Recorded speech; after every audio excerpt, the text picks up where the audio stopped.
Si vous êtes prête, vous pouvez commencer. Vous avez 7 minutes. Merci, monsieur. Merci, monsieur le président de session, de nous passer la parole. Je suis Dr. Shwente Simé, médecin pneumologue au Centre hospitalier régional de Boston et assistante de pneumologie à la faculté de médecine et des sciences pharmaceutiques de l'Université de Chang. Donc, ce soir, nous allons vous présenter notre travail qui porte sur l'hypertension pulmonaire dans un contexte de ressources limitées à propos d'une série de cas. Nous déclarons n'avoir aucun conflit d'intérêt pour ce travail. En guise d'introduction, nous dirons que l'hypertension pulmonaire est une pathologie vasculaire pulmonaire hétérogène qui est diagnostiquée au cathétérisme cardiaque droit sur une valeur de pression artérielle pulmonaire moyenne supérieure à 20 mm de mercure. Elle se manifeste très souvent par une dyspnée qui est progressive et peut aboutir à des complications telles qu'une insuffisance cardiaque droite. Peu de données ont donc marqué l'intérêt de notre étude, peu de données dans notre milieu.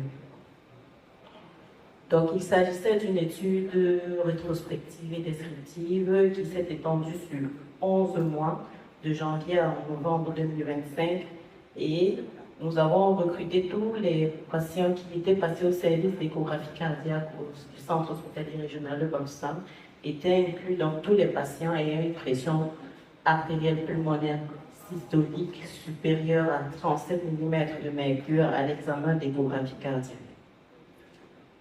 Dans nos résultats que nous allons concomitamment discuter, nous avons retrouvé une tranche d'âge importante qui était supérieure à 60 ans avec un âge moyen de 67 ans. Ceci est un peu contradictoire à l'étude réalisée par Opaka à Brazzaville qui retrouvait un âge moyen de 35 ans, peut-être à cause de leur échantillonnage qui était basé sur les hypertensions pulmonaires chez les patients présentant des pathologies respiratoires.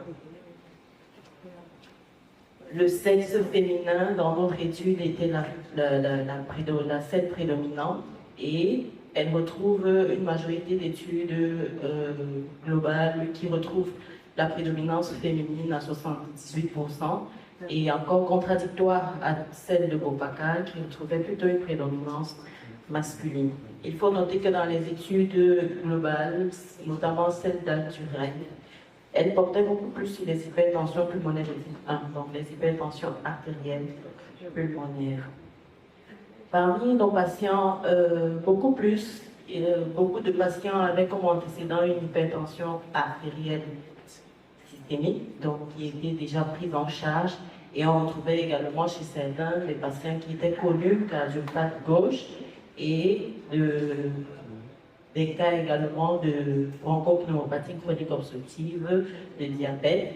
Et chez quelques patients, nous avons retrouvé un test de VIH positif.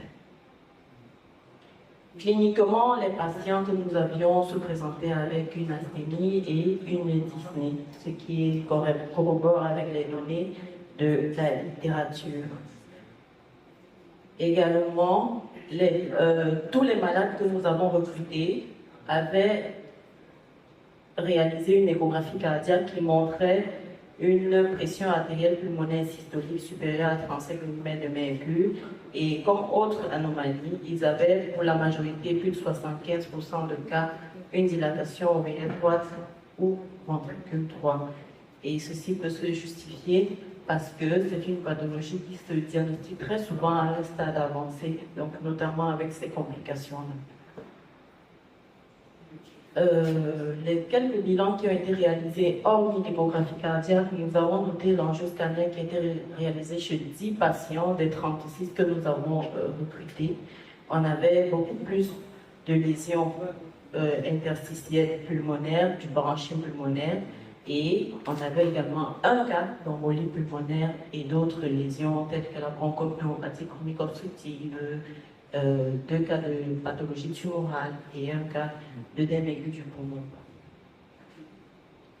Le traitement qui était beaucoup plus administré à nos patients, c'était bien entendu les diurétiques, vu que depuis le début, nos résultats ont tendance à aller vers une prédominance de l'hypertension de groupe 2, notamment des pathologies cardiaques.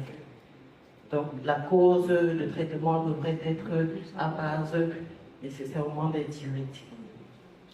Pour conclure, nous dirons que l'hypertension pulmonaire est une pathologie lourde pour une population fragile, notamment âgée, que nous avons retrouvée dans notre corps, classifiée de groupe 2 et 3 majoritairement, qui nécessite une identification précoce des facteurs de risque et, pour cela, un accès aux techniques de diagnostic et aux soins devrait permettre de réduire la morbidité. Je vous remercie.